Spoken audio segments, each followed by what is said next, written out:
Então, cada dog, mesmo sendo da mesma raça, pode ter um temperamento, uma personalidade diferente para certos aspectos.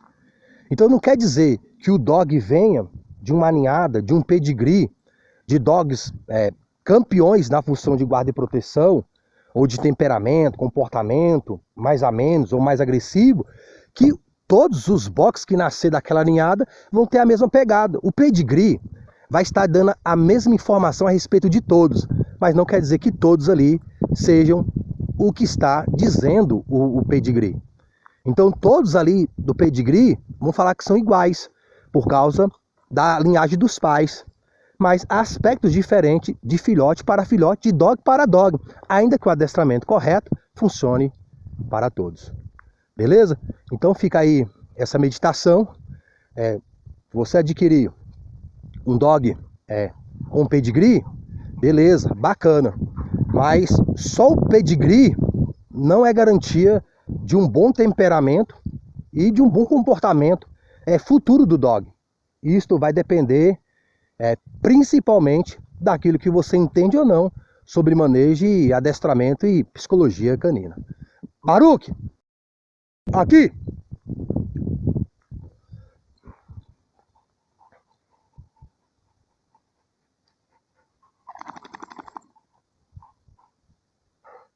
Senta.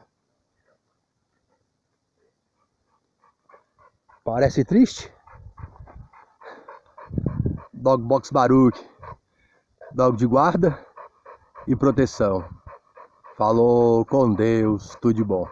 E boa meditação das coisas de dog e sobretudo das coisas do alto. Baruch, junto.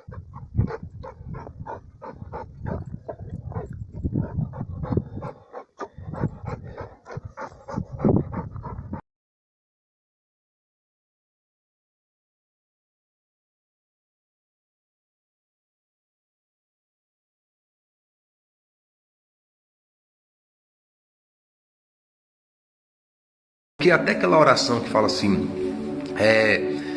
dai-nos o pão nosso de cada dia, ali está falando das coisas terrenas, das nossas necessidades cotidianas, humanas. A Bíblia fala que nós não devemos buscar as coisas dessa terra em primeiro lugar, mas a Bíblia não fala que nós não devemos buscar, senão não haveria necessidade de trabalhar, entendendo? A Bíblia fala que é do suor da testa que comemos o nosso pão. Então, a Bíblia fala que nós devemos buscar o reino e a justiça de Deus em primeiro lugar.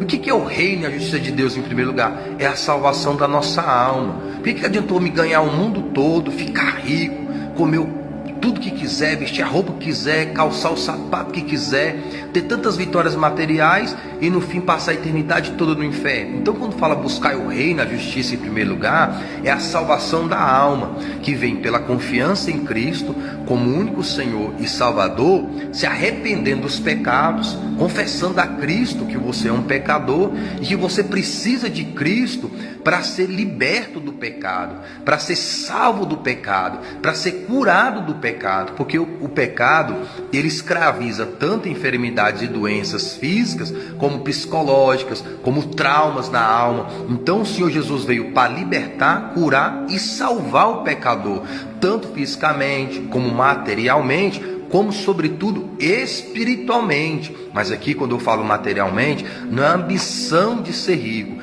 é o suprimento da necessidade de cada dia em Cristo.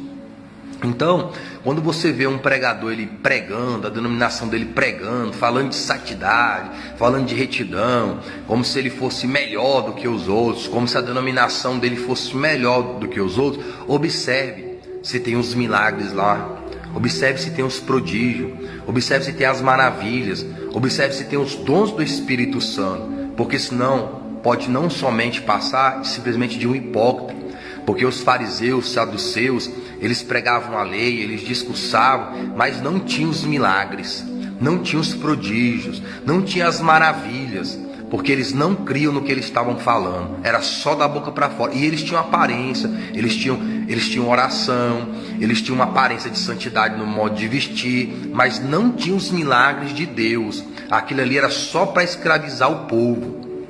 E por outro lado também, quando você estiver numa denominação que tem prodígios, que tem curas, que tem maravilhas, vê se lá prega também o arrependimento dos pecados, vê se lá prega a conversão das iniquidades. E mesmo que você esteja em qualquer uma dessas situações, lembre-se que o único caminho da salvação é o Senhor Jesus. E lembre-se que os milagres, os prodígios, as maravilhas confirmam que Cristo é o único Salvador e Senhor da salvação da alma humana. Não existe outro meio do homem ser salvo a não ser em Cristo. Agora, se você está com alguma necessidade física, se você está com alguma necessidade de cura de enfermidade, de doença, se você está passando alguma necessidade financeira, você pode orar ao Senhor Jesus também. Ele se agrada. Deus, ele não é avarento. Deus tem prazer de abençoar os seus filhos. Se os homens que são maus sabem dar boas coisas aos seus filhos, muito mais Deus não dará o Espírito Santo. E se Deus, ele deu o único filho dele para morrer pelos nossos pecados, não nos daria também as demais coisas? Então, essa questão de falar assim, não busca Deus para ter as coisas, não. Eu quero te dizer, como se Deus não se agradasse. Eu quero dizer que Deus se agrada. Todas as vezes que uma pessoa chegou em Jesus Cristo pedindo a cura de uma filha, todas as vezes que a pessoa chegou em Jesus Cristo pedindo a cura de uma enfermidade, todas as vezes que a pessoa chegou em Jesus Cristo pedindo a cura de uma doença, todas as vezes que a pessoa chegou em Jesus Cristo pedindo a libertação da alma de alguém aprisionado por demônios, a Bíblia diz que o Senhor Jesus se agradou. E o Senhor Jesus ainda elogiou essas pessoas. Grande é a tua fé. Tem vários versículos, tem vários textos bíblicos falando que Deus se agrada quando a gente crê nele para suprir as nossas necessidades, sejam materiais, sejam sentimentais, sejam familiares e, sobretudo, espirituais. Mas se porventura alguma dessas bênçãos terrenas não vierem a ti por algum motivo espiritual, algum propósito de Deus, seja a nossa falta de fé, ou seja realmente Deus não querendo fazer por alguma coisa, creia que existe um novo céu, uma nova terra preparada para aqueles que perseverarem até o fim, confiando em Cristo como único Senhor e Salvador da sua alma. E lá é abundância de fartura, material, física, espiritual. Em todos os sentidos seremos plenos no Senhor Jesus. A paz do Senhor Jesus e boa meditação das coisas do alto.